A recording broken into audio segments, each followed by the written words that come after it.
So God is discussing how almost nothing he created is absolutely black or bad or absolutely good. But the human mind likes to think that God is black and white. I mean, there are things like child abuse that are definitely on the bad side of the spectrum, and there are things like sacrificing your comfort for someone else to ease their struggle. Those are always good and bad, for the most part. Today he said the only absolute with God is that God is absolutely absolute. That means nothing he created is absolute. And yet so many doctrines and so-called Christians, they want to pretend that life is black and white. He said that the universe is very flexible. It's not rigid. The way he structured molecules and DNA and how he created the human mind, it's not black and white. It's flexible. It bends. He's got this algorithm. He's constantly perfecting and measuring and adapting and all these innumerable algorithms that kind of guide where everything's always headed. But religion needs to be somewhat flexible. And it is. I mean, he's created it flexibly.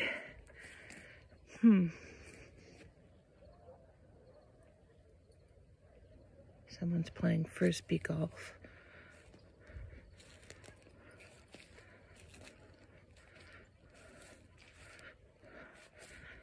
He had me pick up a branch earlier that the bark had come off of, and underneath or on the top layer of the wood, you could see all these tunnels where little insects had tunneled into the wood, like little.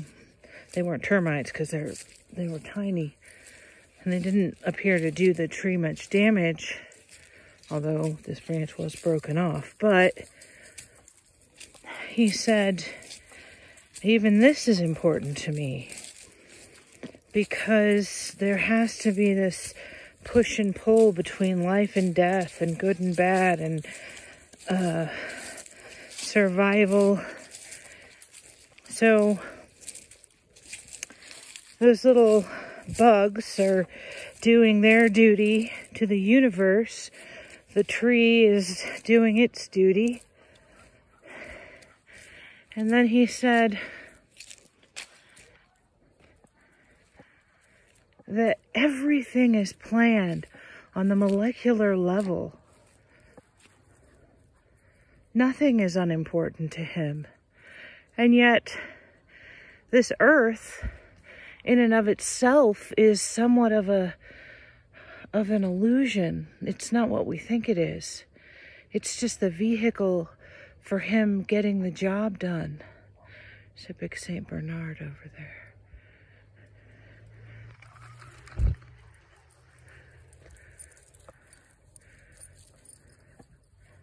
Anyway.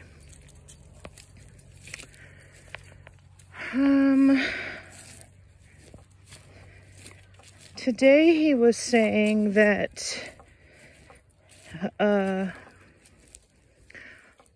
God, playing Ha-Satan, was given a certain percentage of the Bible that he could use to test people.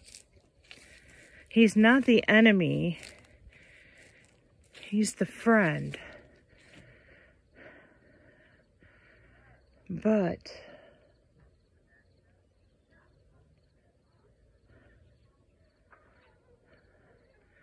mountain ranch country.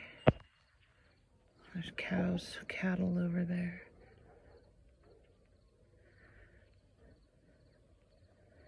Every sound reverberates through the earth and heavens. Okay, now he's just getting weird. I feel like I'm in the way of these frisbee golfers, but I don't know where to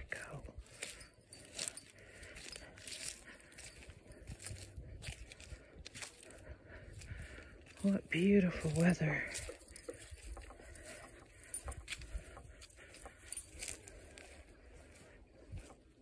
Come on.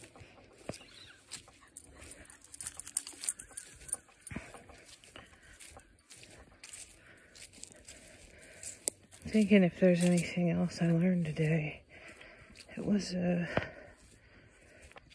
well, I guess the song Somewhere Over the Rainbow is like a little bit of a bridge to God.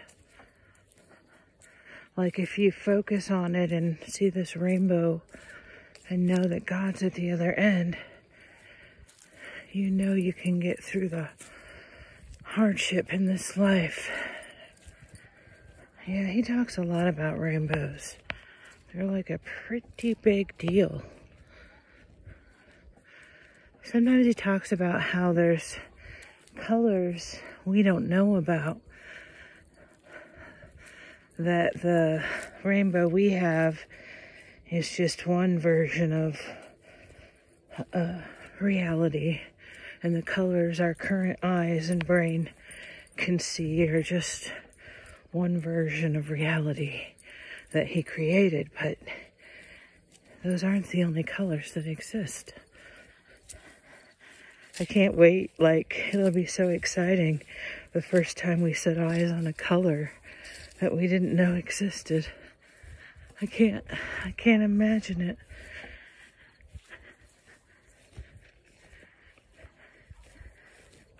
All right.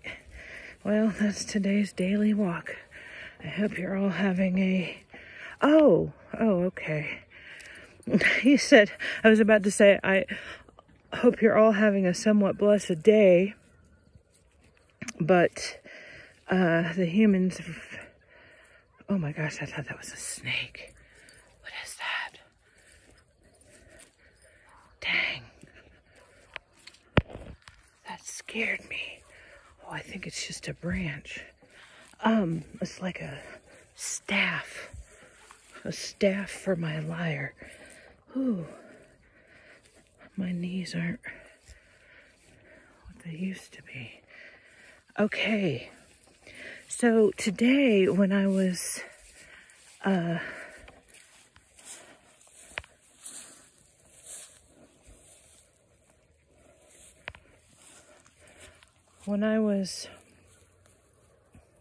sorry, he's got my mind wandering. Ooh. Okay. The staff.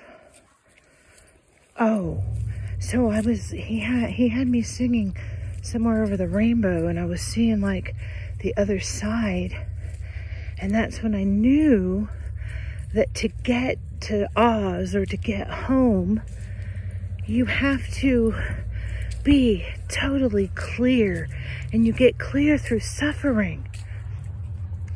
So when you're above the rainbow, you're begging God to let you get to him faster through suffering.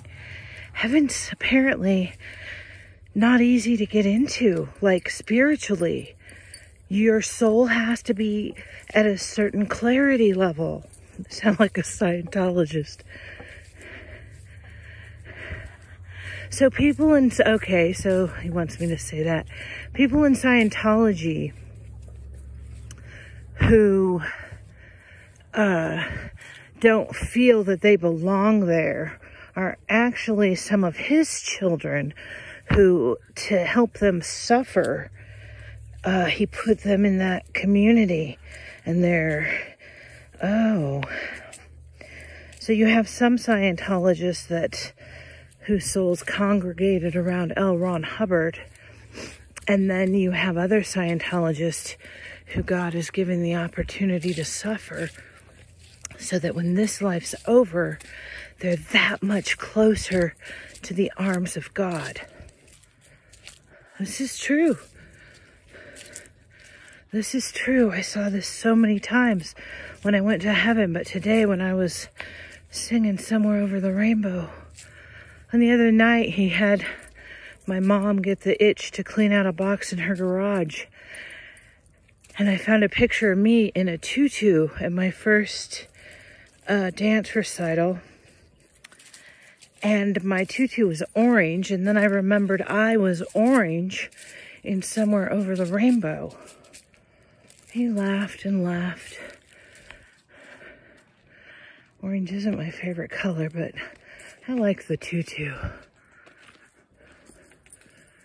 All right. Well, those are his thoughts for today. God bless you all. Amen.